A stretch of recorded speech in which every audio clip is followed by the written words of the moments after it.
Hi, many people ask me, why does their stomach growl in meetings?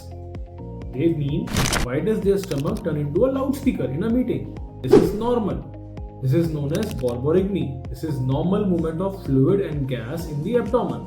So to avoid it, you can have a small sips of water just before the meeting so that it feels normal and it feels comfortable.